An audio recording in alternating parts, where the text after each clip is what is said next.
Hello, everyone. It's Shane Conto, your Wasteland reviewer, and welcome to the Development Hell podcast. And this is the movie club, and we have reconvened. It's back to school time, and we're going back to school with Rodney Dangerfield with his 1986 comedy Back to School from director Alan Meter.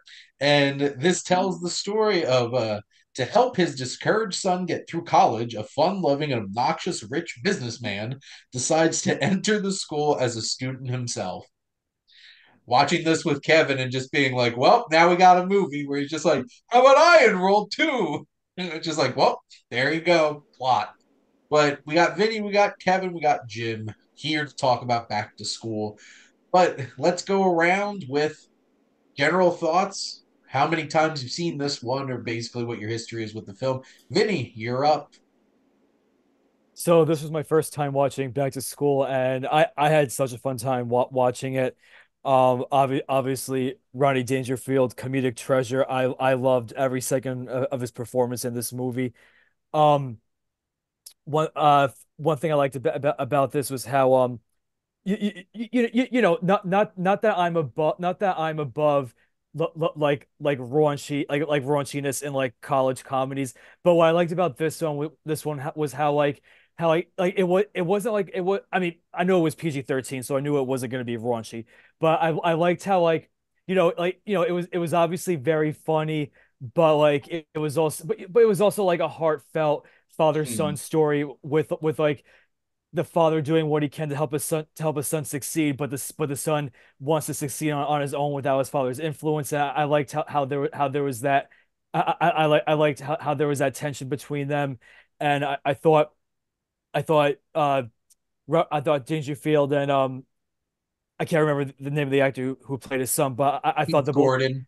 Okay. Yeah, I think I thought the both of them worked really well together. They had a really believable father son dynamic. I loved Dangerfield's chemistry with the English professor, with his chemistry, his like headbutting chemistry with the business professor. Like Ryan Dangerfield, like he's just like a force of nature, like a force of nature. Like whenever he's causing trouble, and I just love the movie. I had a lot of fun with it, but that's all I'm gonna say right now. How about you, Kevin? Kevin, you are muted. Sorry about that. I forgot I muted myself. This was my first time seeing the movie. I have been meaning to watch this movie my entire life. My dad has been trying to get me to watch this movie for ages. So now I've seen it. I enjoyed the chemistry between Rodney Dangerfield and you see Keith Gordon played his son. Yeah. Um, it was a lot of things about this movie I'll say were maybe tropey, but in a good way. It used tropes to its advantage. There were a bunch of character actors throughout the movie. It was a very pleasant watch. Again, yeah, it was kind of raunchy, but uh, at the end of the day, I just really enjoyed the chemistry everybody had in this movie. Like you, Jim. I am aware of Rodney Dangerfield as a caricature or a stereotype or Hmm. like a force of nature. Like he's a presence. Everybody Yep. knows the tone that Rodney Dangerfield has in his voice, and kind of the um he trends in a raunchy direction, I guess, is what I would say. Um I thought that there were some things I really didn't like, such as the literary puns, uh, which I can quote now or later. And there were some things I did like, which were like ideas such as Robert Downey Jr.'s character kind of catching a really big idea, but testosterone and youth and naivete and just stupidity getting in the way of an education. Like that to me was what I was watching the whole time. Like there were good ideas and good teachers and good things to be learned throughout the movie. And the surprising thing was which characters learned what throughout the movie. That was the surprising thing to me. Um, I think Dangerfield tends to be very punny, and not a lot of that landed for me. But some of that thematic kind of the threads getting um, cross threaded through the movie were interesting. So yeah, we were talking about Tim Burton just a second ago before we started recording. Danny Elfman Oh, soundtrack that Not plus only that, some of the was in the worst 80s movie. music you're ever gonna hear. And yeah, let's not even mention Kurt Vonnegut yet, because wow. Yeah, Shane, what about you? So I think this was the third time that I've watched Back to School. And I wound up watching this because Matt, who is not joining us tonight, would not shut up about this movie because he absolutely loved it, loves this. So for all of you out there, we're doing this for Matt and Joe, who actually nominated, neither of which can be here tonight. Um, this film is hilarious. It is like it's loose. Like there's not like a story, but there's connections. I do really enjoy the father son elements of it. It gives it some heart in between. Basically, like I love how Rodney Dangerfield's character, Thornton, is like acting, and then there will be moments where they're specifically there to just throw out some of his like stand-up jokes, basically. It's like after I'm done saying my general piece, we're definitely going to go through. I think the first thing is our favorite quotes from this because I just think that would be a fun time to start with. But, you know, he's a very similar to Caddyshack, a salt of the earth kind of businessman. So, like, he's not like him going clashing with the really uptight British dean of the College of Business. That whose whole name is entire Dean thing. Martin. That yes, the fact that Ned Beatty was played Dean Martin, yes, made that joke. It shouldn't be that funny. And you know, I'll have to say though, if you're easily offended by stuff, this is not for you. Because like this is like Rodney Dangerfield is like peak boomer humor. Like this is not stuff that like he's gonna make fun of people. And the butt of the joke a lot of the time is fat people, for sure. Because this movie starts off with the fat and tall store. And God, I love when he's like, so how do I look? And then Burt Young, Paulie from Rocky, his driver is just like, Wally. you could lose a few pounds. He's like, I need to get bigger actors. Because you But just then they put go to fatter the people board around meeting. you. But then they go to the board meeting and it's all fat people in the board meeting. And then they're the Melon Patch Kids because they're Oh my fat yes. and they're not orphans; they're abandoned. Just like it's ridiculous. Oh, but no, people will get offended by this movie for sure. But I'd like to start this quote dump here with Matt's favorite quote. Oh, that's what I call marine biology when he was in the hot tub with the very sexy young women. So, anybody else have any that stand out to you that you really appreciated? Definitely one of my favorites was in the beginning when they're having the party at when they're having the party at the house, and he's sitting by the pool eating a sandwich, and then the wife comes over with that couple that she's friends with, and the wife, not Dangerfield's wife, but the wife of the couple, she's pretty heavy set and she's wearing a green dress, and then Riley Dangerfield says if her dress had any pockets, she'd look like a pool table. Oh my god. That's a good one. Yeah. Mine is And going to be that's the thing. when he's getting railed on by the Vietnam veteran professor, Yeah, oh, it's such a good scene. and he goes because Truman was too much of a pussy wimp to let MacArthur go there. Which That's mine. the reaction of the stand-up comedian Tennyson is like his shtick is I can't know. He certainly does that to those two students. He's just like, sir, sir, I like the way you think. I'm gonna be watching you. See, there's a lot of characters like that in the movie, and that's kind of what I meant when I was talking about character actors. He's just kind of a cartoon. It works for the movie. Yes. Yes. No, I agree. And that comes back to my Danny Elfman comment.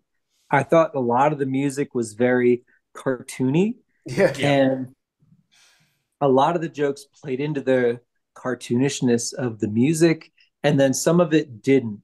And I was a little confused there. I'm going to give you two of my least favorite quotes from the movie, which might Okay. be somebody's favorite quotes from the movie. Um, One, I'd like to tame your shrew is something that Mellon said to a receptionist somewhere, sometime during the movie. And I think I know the other one you're gonna say. And the other one is, oh, you could straighten out my Longfellow. Hello. Oh, Yep. I forgot that one. I think that was in the hot tub. And both Yes. times the women laugh, which to me seems, I don't Is know. that charismatic, Jim? They can't Yeah, resist. Seems right. I otherworldly. work on my charisma is that's the problem. Yeah. This man is rolling nat 20s every roll for his charisma checks. There's just no stopping him. Um, I have one here. Oh, the football team at my high school, they were tough. After they sacked the quarterback, they went after his family. And not gonna lie, I was waiting for him to make an Italian joke in part of that, only because he's from Jersey. I was half expecting it. I'm just like, yeah, they went after the family. Oh my Well, does god. anybody know where this was filmed? Like, I What got a very, college? That's a good yeah, question. I got a very Jewish, Italian, New York feel from not Yeah, just the family and the accents, but the definitely the opening family, montage. Yeah. So especially I, the opening. what's that? Especially the opening. Yeah, Especially the opening, I quite like the opening of the movie actually. where they like, I would say photoshopped, but this is an 86, so they just edited Rodney Dangerfield's head onto some random heads in a 18th century like video of New York City. I'm not really sure what was happening there. It was doing like the Ken Burns effect of like the moving across like pictures and stuff like that of like New York City and stuff like that. Or it could have been Philly. Debatable. All I know is he used to dive in Atlantic City. Um, Yeah, I did not expect diving to be such a big part of this movie. with like same. with like all the college movies, it's all about the football team. No, it's the swim team, and he got Johnny from Karate Kid, William Zapka, as the appreciated him because he wasn't like a full blown like bully character. Yeah, Like he's kind of a jerk, and he also isn't wrong.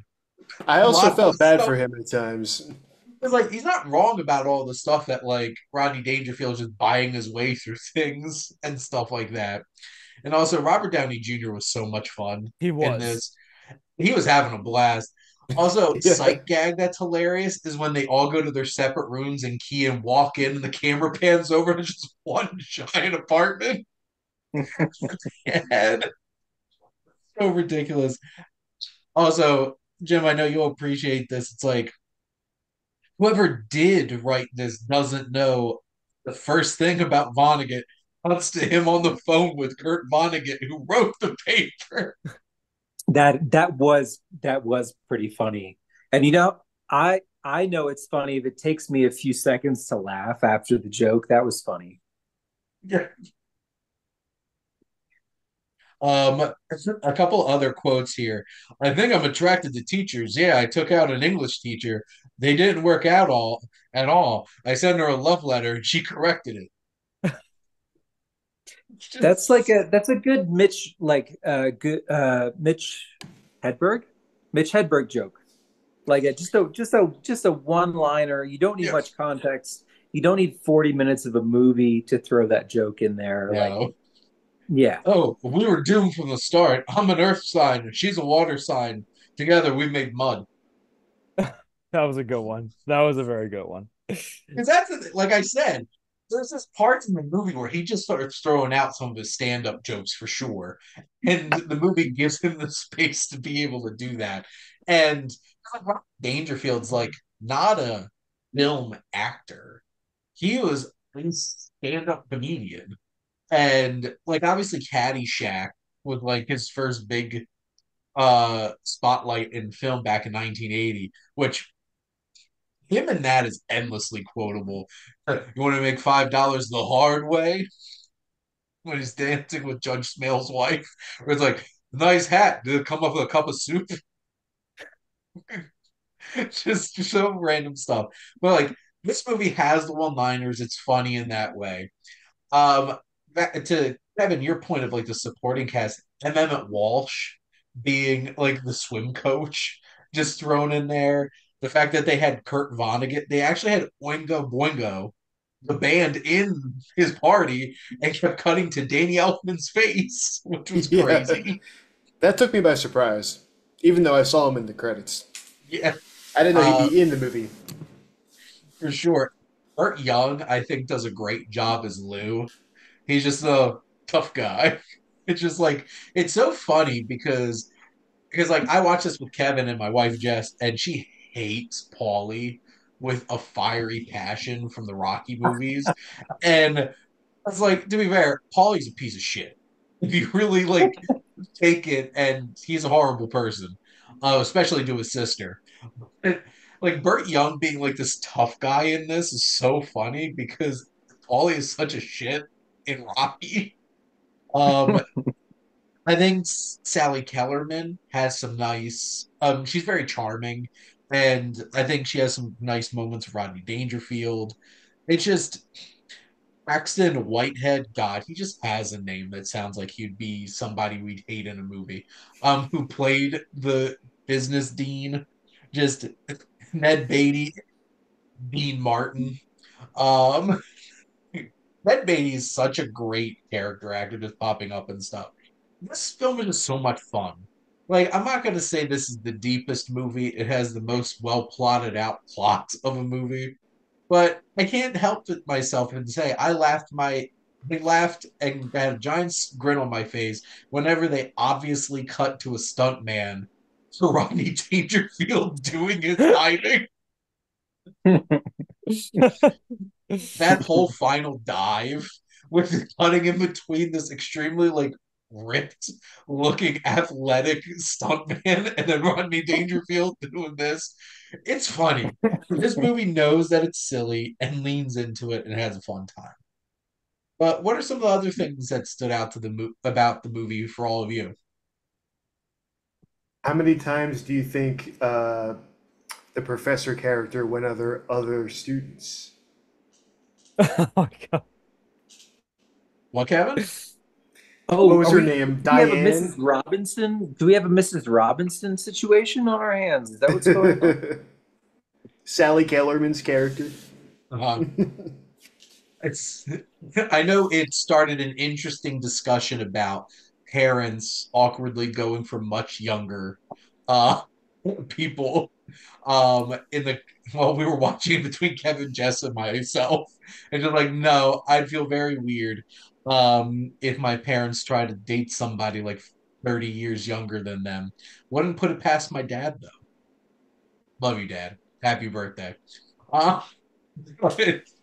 it's just it's such an interesting dynamic in this film because like should the should the poetry professor like him?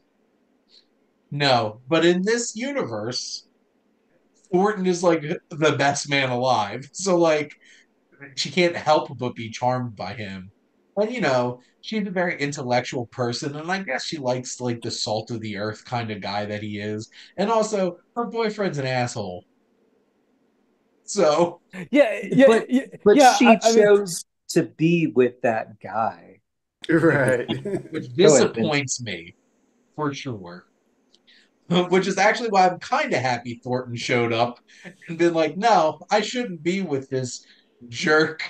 Which also, I loved that first business class and the whole thing where he's like giving this very theoretical like experience about this problem, and then he's just like, yeah, but you you got to gotta grease grease some some palm. palms. Which, like, if we're being frank, that stuff happens. Rodney Dangerfield's example of that is much more realistic than this textbook thing. And honestly, that might be a little bit of maybe some commentary that this film has to say underneath the surface is that, like, it's challenging because it's like it is that dynamic of like this is a blue collar guy who became a white collar businessman and made money. It's the same elitism versus made it your own way kind of dynamic from Caddyshack. I think Rodney Dangerfield just really fits. Like he looks like he could be a rich man, but he didn't. He didn't inherit that money. He made it his own way. Well, speaking of the scenes in the business class, I gotta say I loved the one business class scene later in the movie when Edie McClurg shows up taking notes Yeah. as Thorne's secretary because because even though like her character has a different name compared to the one she has in Ferris Bueller. I mean, let's be real. She was very much like meant to be like that character just in like another universe. My personal favorite, Edie McClurg, is from Planes, Trains, and Oh Automobiles, yes. where she's like, "Well, then I guess you're Team Mark." But I'm just like, but now "Damn, but in her scene in this movie when Keith Gordon is sitting next to her and he's laughing like I was wondering like is he like is he laughing as his character like at like at this situation or is he like really or is he like as Keith Gordon not able to control his laughter like just watching this scene play out. it was very authentic." So it might have been him just breaking character and fitting in the situation. Because like it's so well done. There are a lot of really great, well done jokes in this movie and gags and stuff like that. And some of them didn't really like. I can laugh now as being somebody who is technically obese at all the fat jokes at the beginning of the movie, but like stuff's mean spirited. But that was the that was certainly the humor back then because have any of you ever watched those roasts that they used to do with like the Dean Martin Oh, roast back and in the stuff like day, that? no, not really. I've seen bits and pieces. That's how. Well, that's exactly how everybody leaves them because everybody's just cutting everybody to pieces because that's the kind of humor it is. And I Rodney Dangerfield because like I feel like I've seen him in what three movies: Caddyshack, this, and unfortunately Little Nicky, where he plays Oh. Lucifer. I think these are the only three movies that I've seen him in as well. It's like even in hell, I get no damn respect. I do appreciate the reference they make to him in Family Guy, something, something, something Dark Side. Despite the fact that it is an Italian joke when he's just like Dagobah, Dagobah. He's like, I haven't been to a Dagobah since Ilo Italy. And I'm like, oh my god.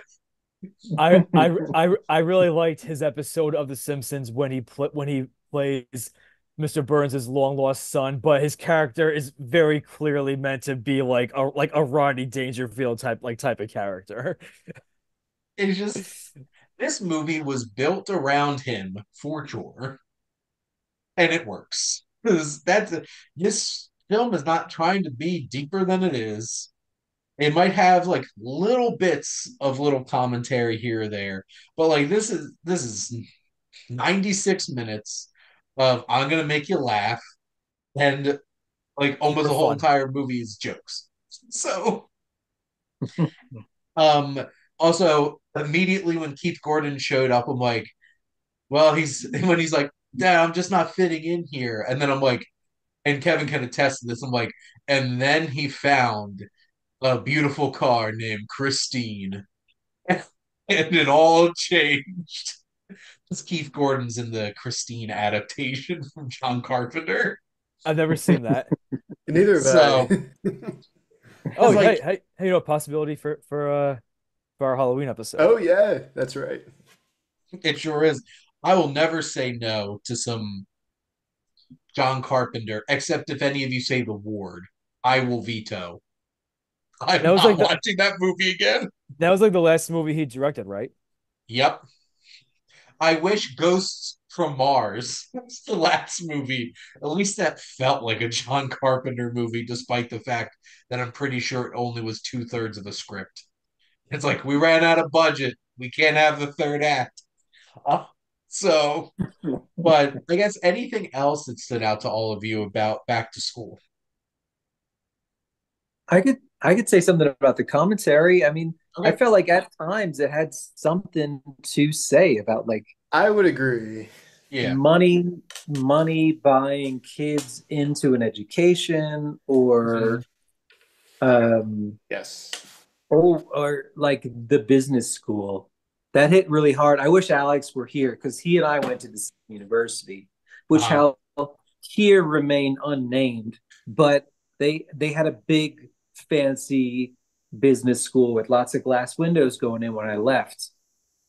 Um, I think a lot of people get into college on their daddy's money. So like we were talking about how Johnny, sweep the leg Johnny, like he could kind of be a sympathetic character at some points. Yeah.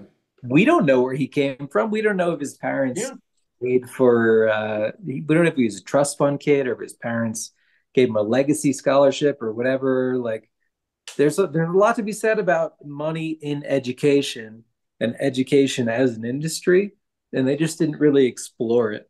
So maybe they're waiting for a podcast to come along, to really We're gonna get unpack a we're gonna get a long awaited sequel series on YouTube it. about Chaz, William Zabka's character, after Cobra Kai's done.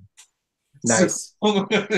it's like justice for Chaz. We get the other side of the story. I definitely felt bad for him in the movie though, because we don't get that backstory for him, but because we get it for everyone else in the movie, at that point in the movie where what's his name, Jason, the son, Mm. when he's confronted by him and he says, "Oh, well, your dad already took care of everything." I was thinking, well, he has a right to feel that way. And We it's already not know a the financial situation of their family.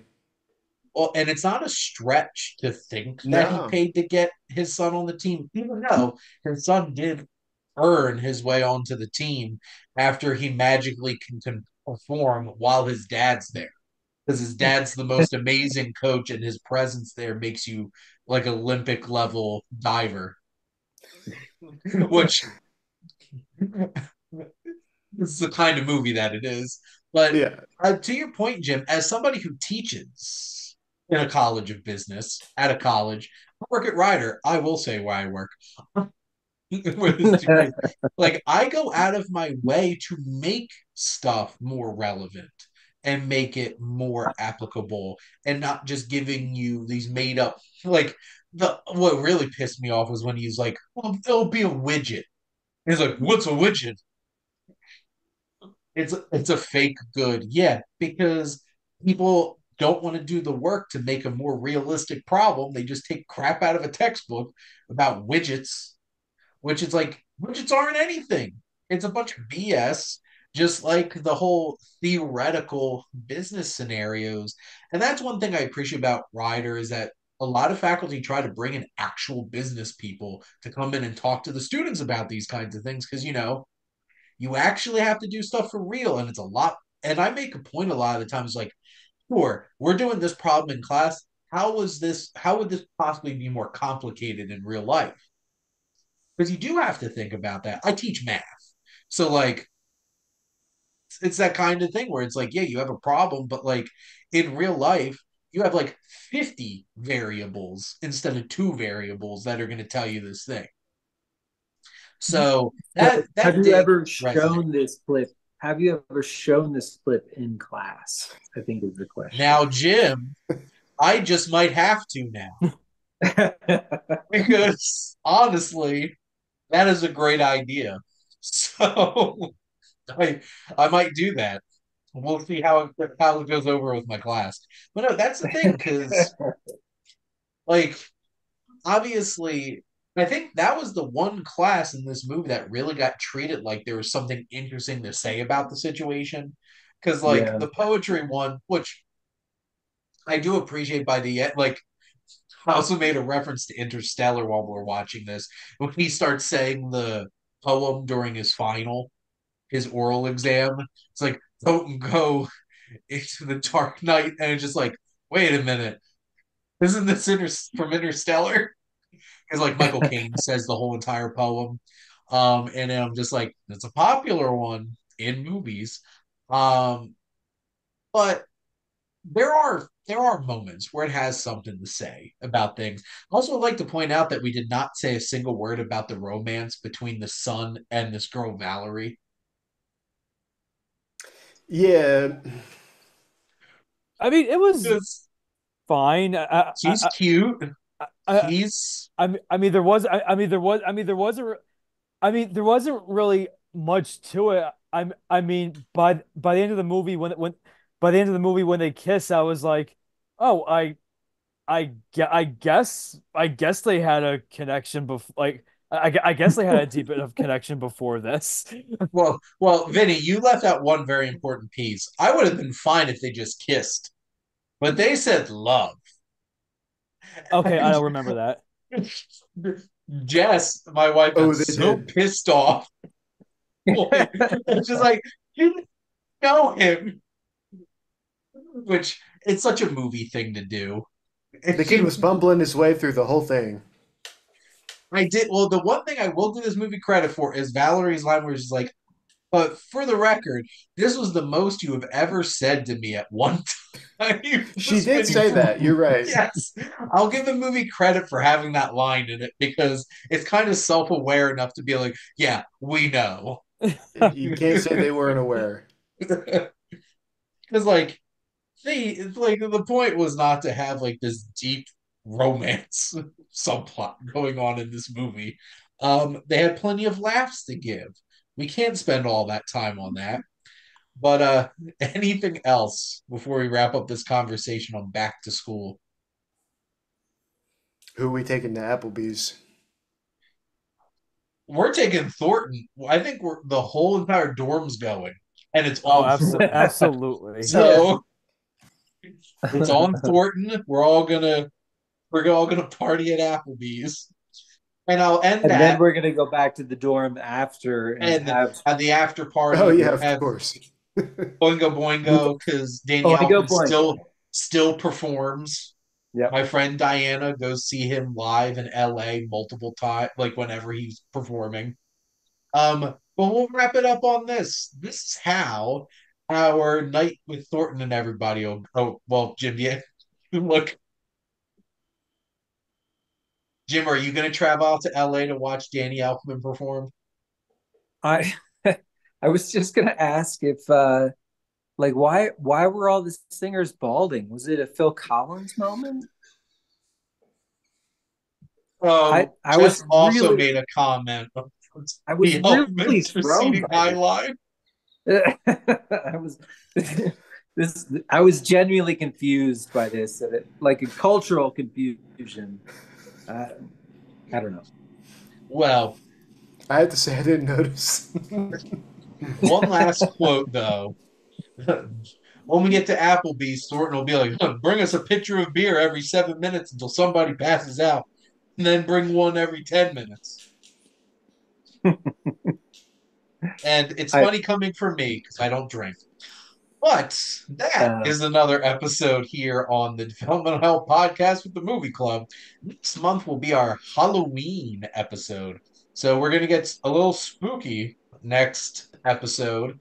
But from Vinny, from Kevin, from Jim, from Matt and Joe, wherever they are, and Alex, and from Shane. Thank you as always for tuning in and always supporting the Development Hell Podcast.